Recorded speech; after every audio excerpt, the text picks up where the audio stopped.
राम राम मित्रों, नमस्कार। सरिता दीदी की क्लासेस में आप सभी का हार्दिक स्वागत है। जैसा कि आपने थंबनेल में देख लिया था कि आज मैं आपसे क्या बात करना चाह रही हूँ। आज हम पढ़ाई की बात नहीं करेंगे, ना ही आज हमारी कोई क्लास आ रही है। मित्रों, मैं आज आपसे एक मोटिवेशनल बात करने जा रही हूँ कि मैंने देखा है अक्सर बच्चे क्या करते हैं, इधर उधर अपने यूट्यूब पर अपना समय बर्बाद करते रहते हैं।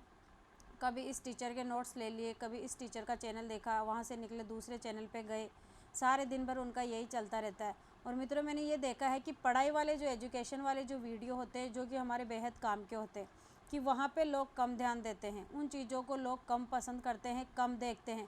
बच्चे ज़्यादातर कहाँ पर अपना समय व्यतीत करना पसंद करेंगे, जहाँ पे उनको लाग लपेट वाली बातें बताई जाती है, शॉर्टकट तरीके बताए जाते हैं। तो मित्रों, मैं आपसे यही कहना चाहूँगी कि सफलता पाने का कोई शॉर्टकट नहीं होता। सफलता पाने के लिए हमें मेहनत तो करनी पड़ेगी मित्रों।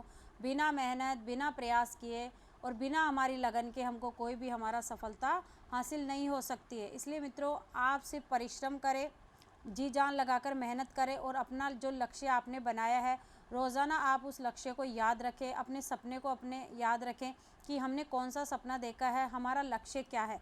आप अपने उसी लक्ष्य पे फोकस करें और जी जान लगाकर मेहनत करके उस लक्ष्य को प्राप्त करें।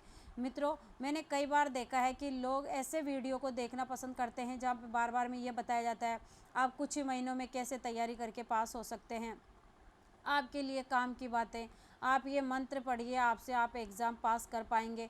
तो ऐसी चीज़ों को बच्चे देखना ज़्यादा पसंद करते हैं, जो कि हमारे लिए बहुत ही घातक है मित्रों। क्यों? क्योंकि ये सारी चीज़ें हमको हमारे लक्ष्य से भटकाती है मित्रों, क्योंकि हम इन्हीं चीज़ों के चक्करों में फंस कर रह जाते हैं।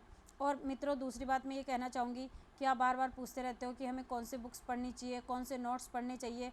तो मित्रों, मैं आपसे ये बताना चाहूँगी कि आपके पास फ़िलहाल जो आपने जो बुक ले रखी है, चाहे कोई सी भी गाइड हो, सारी गाइड्स अच्छी होती है। मैंने आपसे पहले भी कहा है कि कोई बुक अपने आप में परिपूर्ण नहीं है और ना ही कोई बुक ऐसी है जो आपको 80-70% लाने से रोक सके, आपको सफल होने से रोक सके।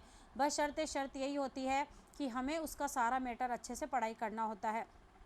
आप पढ़ते तो एक भी बुक नहीं है और हम हमारी टेबल पे, स्टडी टेबल पर ला के, उसने मित्र ने बता दी ये बुक अच्छी है, उस टीचर ने बताई ये बुक अच्छी है, उस चैनल वाले ने बताई ये बुक अच्छी है, तो हम सारी बुक्स का ढेर वहाँ पर कर लेते हैं मित्रों। उनमें से हम कुछ भी नहीं पढ़ पाते हैं और उन बुक्स के चक्कर में उलझ कर रह जाते हैं।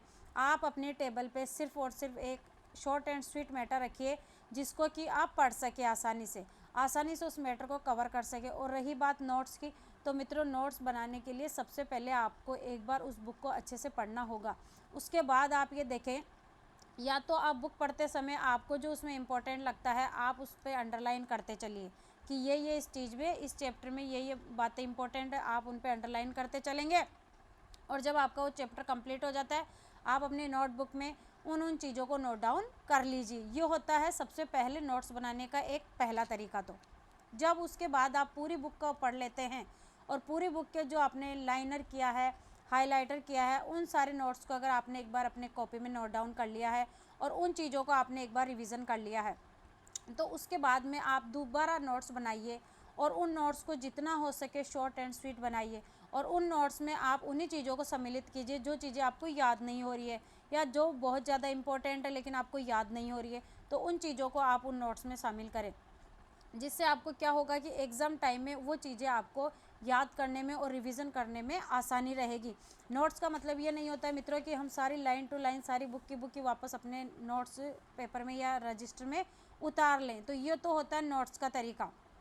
और नोट्स आप अंत में जाके बिल्कुल पतली एक अपनी 10-20 पेजों की ही एक नोट्स कॉपी रखिए, ताकि उसमें आप वही चीज़ें रखिए जो बेहद इम्पोर्टेंट हो और आपको याद नहीं हो। जो चीज़ें आपको याद हो रही है, आपको अच्छे से याद है, आपको उन्हें नोट नहीं करना है, क्योंकि हमें एक नई बुक नहीं लिखनी है, हमको सिर्फ हमारे शॉर्ट नोट्स बनाने हैं ताकि वो हमको एग्ज़ाम में काम आए। दूसरी बात मैं ये कहना चाहूँगी मित्रों कि आप मोबाइल से जितना हो सके उतनी दूरी बनाकर रखिए। जब आपको अति आवश्यक हो तभी आप मोबाइल को काम में लें। तीसरी बात, आप अपनी पढ़ाई पे फोकस रखें। कई बच्चे पूछते हैं कि मैडम हमें कितने घंटे पढ़ाई करनी चाहिए, आपने कितने घंटे पढ़ाई करी।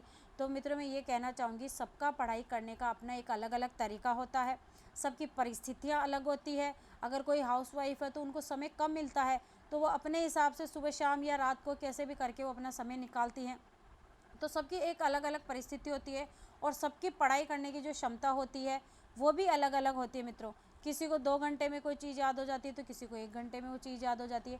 तो ये तो हम पर निर्भर करता है कि हम जितना हो सके, जितना ज़्यादा से ज़्यादा हम अपना पढ़ाई कर सके उतना ज़्यादा बढ़िया रहेगा। तो मित्रों मैं ये कहूँगी कि आप अभी अपने इस जो गोल्डन पीरियड है, क्योंकि अभी कोई वैकेंसी आई नहीं है, लेकिन हमको पता है कि आने वाले समय में बहुत जल्दी वैकेंसीज आने वाली है, फर्स्ट ग्रेड सेकंड ग्रेड सभी की रीट की भी आने वाली है। तो आप उन वैकेंसियों को ध्यान में रखते हुए, वैकेंसी का इंतज़ार नहीं करते हुए आप अभी से, आज से ही अपनी तैयारी को शुरू कर दीजिए। और मैं फिर कह रही हूँ कि बार बार कोई सिलेबस चेंजेस होता नहीं है, तो सिलेबस में कोई चेंज नहीं। अभी फ़िलहाल वर्तमान में जो सिलेबस चल रहा है आप उस सिलेबस को निकालिए, चाहे आप जिस भी एग्ज़ाम की तैयारी कर रहे हो उस सिलेबस को निकालिए। वो सिलेबस आपके प्रिंट आउट आपकी स्टडी टेबल पे होना चाहिए और आप उस सिलेबस को एक बार अच्छे से पढ़ लीजिए, देख लीजिए कि हमारे कौन कौन से टॉपिक लगते हैं। फिर उन्हीं टॉपिक के आधार पे आप अपनी तैयारी कीजिए। सबसे पहले आपके पास जो बुक है आप उसको कंप्लीट अच्छे से पढ़िए। वो बुक आपको लगता है कि मैंने 2-4 महीने में वो बुक अच्छे से कंप्लीट कर ली, उसका सारा मैटर मैंने अच्छे से कंप्लीट कर लिया, उसके बाद आप कुछ नया फिर पढ़ सकते हैं। ये नहीं है कि आप एक ही सब्जेक्ट के लिए जीके के लिए आप 3-3 4-4 बुक्स लेके आ जाए, ना तो आधा चैप्टर इसमें से पढ़ लिया, आधा इसमें से पढ़ लिया। नहीं मित्रों, इससे सिर्फ और सिर्फ हमारा समय बर्बाद होगा और हमको हासिल कुछ भी नहीं होगा। तो मैं यही कहना चाहूँगी कि आप अपने लक्ष्य पे फोकस करें। अपनी जो एक मेन बुक रखी है आपने उसी को पढ़े, अच्छे से नोट्स बनाए और उनको बार बार रिवीज़न करते रहें मित्रों। तो मैं आज यही कहूँगी। हमारी कल से विधिवत क्लासेस होगी, आज किसी कारण मैं क्लास नहीं दे पाई, तो धन्यवाद मित्रों।